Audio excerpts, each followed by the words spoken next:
Houston, Texas is famous for what rises above the ground.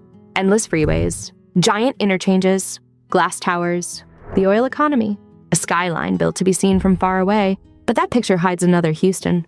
Under the traffic, under the sidewalks, and under the weight of a city with more than 2.4 million residents as of 2020, there is a second world. Part of it was built by people. Part of it was shaped by water, clay, sand, and time. Part of it is helping the city survive. Part of it is putting the city at risk. By the end of this video, you'll know exactly what sits underneath Houston, why it matters to daily life, and why the ground below the city has become one of its biggest long-term problems. Start in downtown, where the first hidden layer is not a myth at all.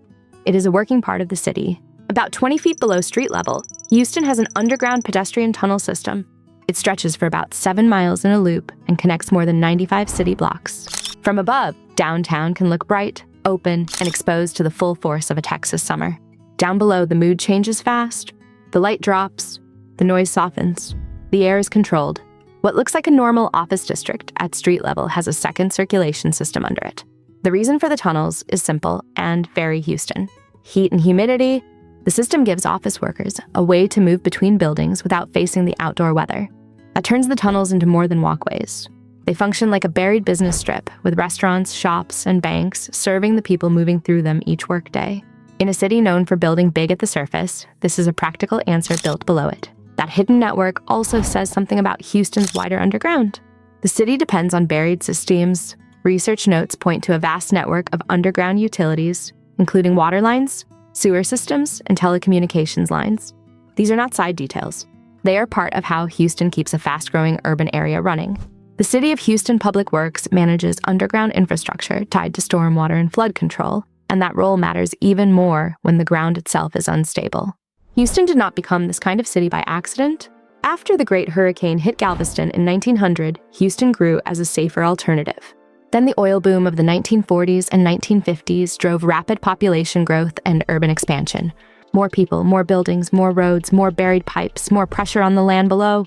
Since 1970, Houston's population has grown from about 1 million to more than 2.4 million by 2020, according to the U.S. Census Bureau figure in the research. That kind of growth changes everything above ground. It also changes what happens underneath. The next layer under Houston feels less like infrastructure and more like a lost ruin. The Buffalo Bayou Park Cistern is an underground water reservoir built in 1926. It covers about 87,000 square feet. Inside, the space is lined with rows of concrete columns, about 25 feet tall. Reflections in the water below turn those columns into repeating shadows, giving the room the look of an underground cathedral. What makes the cistern so strange is not just its size. It is the way it disappeared from public attention. The research describes it as a place forgotten for decades before being rediscovered. That tells you something powerful about this city.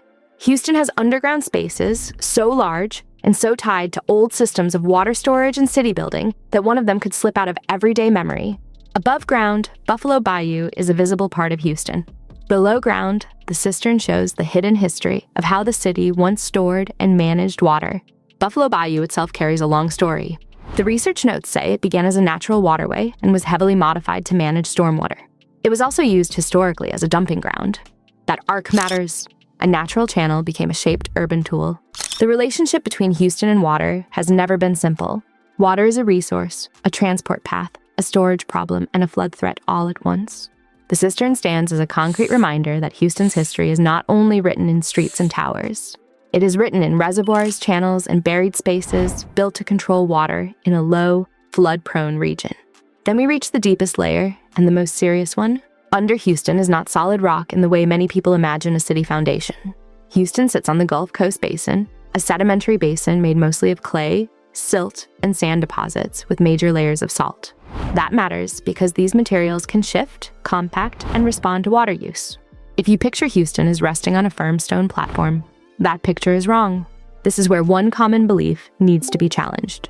Many people think Houston's flood danger is mainly a surface problem caused by heavy rain, paved land, and overloaded drainage. Those factors are real, but the research points to something deeper. Findings reported in 2021 showed that flooding and subsidence are connected. In plain language, the city is not only fighting water that falls from the sky, it is also dealing with land that has been sinking from below. That sinking is called subsidence. In Houston, it has been driven by groundwater extraction. When too much groundwater is pumped out from aquifers below the city, the layers holding that water can compact. As they compact, the land surface above drops. The research says some parts of Houston have sunk by as much as 10 feet since the 1920s. In certain areas, the subsidence rate has been more than 2 inches per year as of 2020, according to the U.S. Geological Survey figure included in the notes. That is not a minor shift. A drop of 10 feet changes drainage, flood exposure, and the way water moves across entire neighborhoods. Harris County is named in the research as a place where land subsided dramatically because of over-extraction of water. This is one reason Houston's underground story is not just interesting. It is tied to physical risk at the surface. Aquifers are a big part of that story. An aquifer is a body of rock or sediment that holds groundwater. In Houston's case, the research describes a massive network of sand, clay, and large water aquifers beneath the city. In the early 2000s, more than 60% of the Houston area's drinking water came from groundwater. That figure helps explain why pumping became such a major issue. A fast-growing region needed water, and much of that water came from below. Scientists and public agencies have been tracking the danger for decades. In 1971, the Harris County Geological Society estimated that the city was sinking because of excessive groundwater extraction. In 1975, the Harris-Galveston Subsidence District was founded to regulate groundwater extraction and reduce subsidence impacts. The research also states that the district was created in 2000, which shows that management efforts have been a long-running part of the public response, even if the exact timeline in the notes conflicts. What is consistent across the research is the basic point. Authorities recognized subsidence as a real threat and built policy around it. The pressure did not stop there.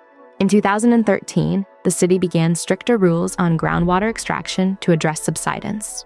By 2021, studies were linking sinking land and flood problems closely enough to push more infrastructure reassessment. And as of 2023, studies emphasize planning that links underground conditions with surface water management.